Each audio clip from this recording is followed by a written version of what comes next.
I think it's time for me to stop torturing myself about things that aren't happening this red hot minute, and just start appreciating the great life that I do have and the wonderful things that I am uncovering and discovering about myself. And I really like being alive at this time. This is a fun time to be alive. It's fun to know the concept of law of attraction. It's fun to know about my emotional relationship to it. I like knowing that the true presence of who I am is a really good feeling being. And it also is satisfying to me to realize that anytime I don't feel confidence, that I'm feeling doubt in myself, that what that means for sure is that I'm thinking a thought that my inner being doesn't think. So when I'm thinking I don't have confidence, my inner being's not going there with me, which must mean I have confidence, I'm just not letting in. I love it that my inner being hangs in there tough and sure and true to who I am. And I love the idea of me working my way little by little into more presence of how my inner being feels. And that's what confidence is. That's what the feeling of confidence is. It's that all-knowingness, not necessarily that I have all the answers right now this red hot minute. That's the discussion we had earlier, because you don't want all the answers this red hot minute. It would be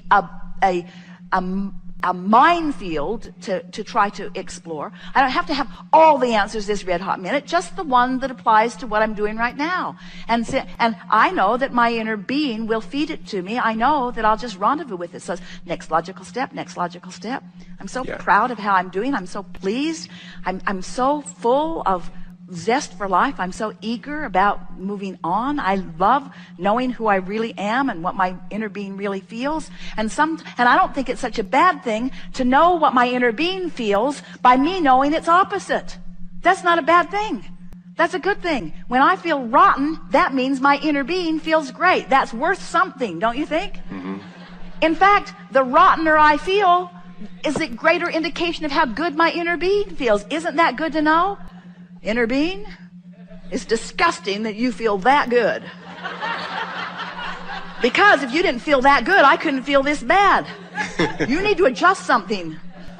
And inner being just stands and smiles, waiting for you to join the confidence and the knowledge. Confidence comes with knowledge. Knowledge comes with presence of source within you. Yes. And the confidence, I think I might have chosen the wrong word, but that's all accurate and very good. No, you didn't. That's a perfect word. For me, it's self-criticism. It's like they're not allowing where I am now. Like, it feels like my desire is so strong that where I am now compared to where I want to be. Feels that my desire is too strong. Let's go back there.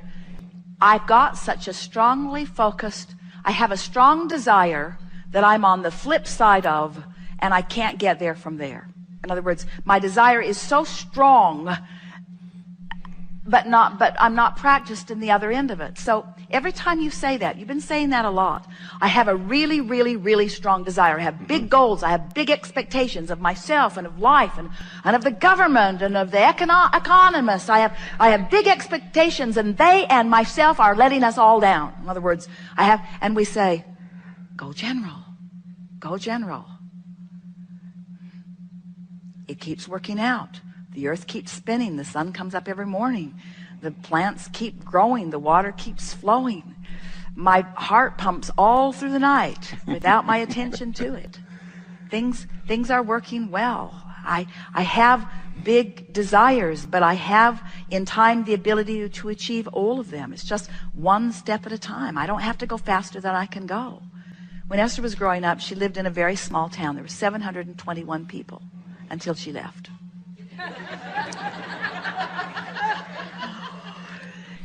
And she walked everywhere because it was small and the family car was not available to her. And she remembers the feeling of needing to go faster and not being able to.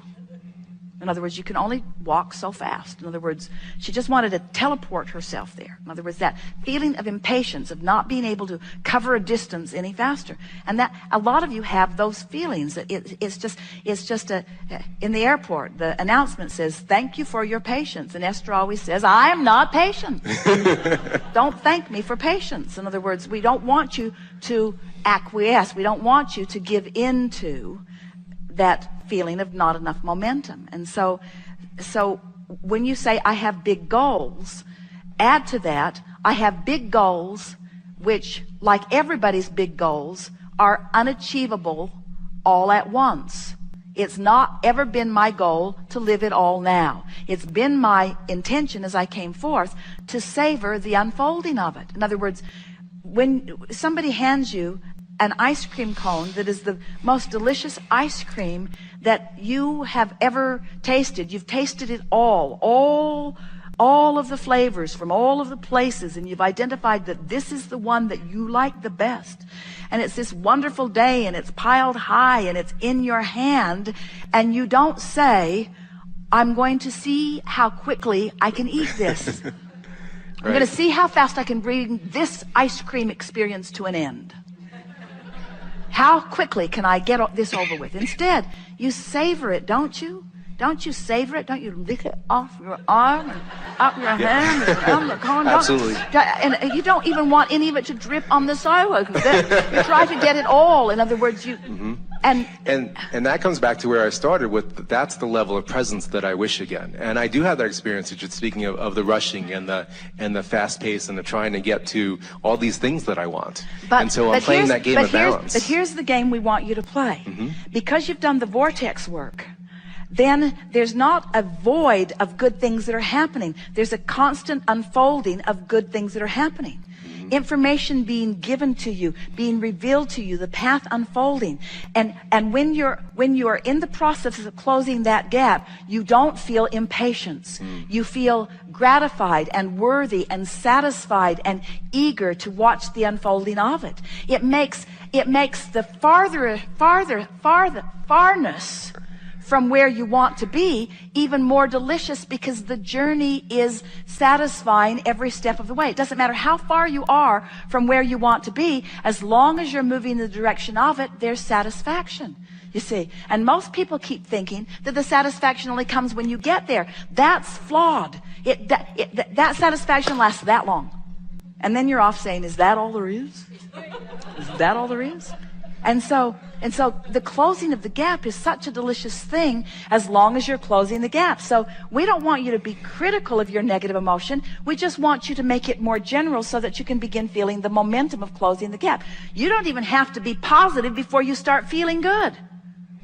Isn't that weird? Because everything's relative. When you were specifically negative, being less specifically negative feels better, and being generally negative feels better still. And then, can't you feel it beginning to build and build and build and build and build? And do you really want to miss any of that?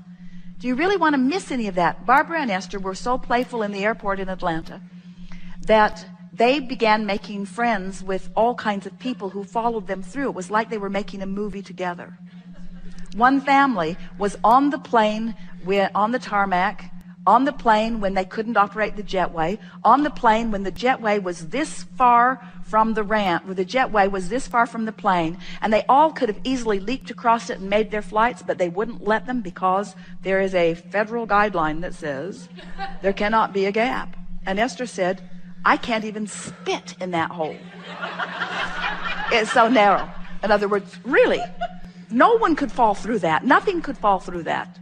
But there is a rule. And so it's as it is unfolding and they are having fun with all of that, the flight attendant said to Barbara and Esther, on about 10 occasions, you're in timeout. Which was her way of saying, I'm really enjoying how much fun you're having in this situation. And then as they were leaving the area, Jerry wrote in his email that he sent to some, an awareness that just came to him recently, that if you will allow it, that all kinds of angelic people will rendezvous with you when you're ready to let it be. That as you share this planet with so many others, that if you will let yourself be in a place of receiving them, that every single one of them has the potential of exerting angelic influence into your experience, of uplifting you. Every single one of them, 100% of them, has the ability if you're in the right place, you see. And so Barbara and Esther were standing there having this playful thought, and Esther thought about that and was speaking it to Barbara. And then this woman wearing the red coat, who had been putting them on timeout because she was making the gate announcements that there was a delay, but people were coming who hadn't heard it. And so they would go up, and then she would beat up on them. And so Barbara and Esther were trying to save people the trouble of being beat up on. So they were trying to inform people as they arrived about what was happening. And then they would laugh about it. And then the people usually would say, well, I need to go ask anyway. And Esther would say, well, then go, let them beat up on you. But we're telling you what's going on. And then the woman would hear, and she would say, you are in timeout, you are in timeout. And so as the whole thing was ending and they were finally getting on the delayed flight, the woman in the red coat came to Esther as she was thinking about Jerry's quotation. She made an announcement. My name is Angel. My name is Angel. And Esther said, of course your name is Angel. Could it be anything other than Angel with the ride we're taking here today? In other words, isn't the universe just knocking itself out big time? And then Angel came and wrapped her wings, we're not kidding you, around Esther and Barbara and said, thanks for keeping it light, ladies. Would you want to miss a manifestation like that? No. In other words, seems like a delay. Seems like I'm going too slow. Seems like something's gone wrong. When really what's happened is the universe has orchestrated for you an opportunity to savor life in detail. Because where are you going anyway? Where are you going? Where are you going? Where are you going? You want to go stand in a line at Disneyland? Where are you going? Where are you going? Isn't this why you're here anyway? Aren't you here for these interactions? Aren't you here for this co-creation? Aren't you here for these goosebump moments? Aren't you here? Aren't you here to savor life with other savors of life? Isn't that what it's all about? Yes, yes. Indeed. Present in the moment. Yes, thank you so much. Love you very much.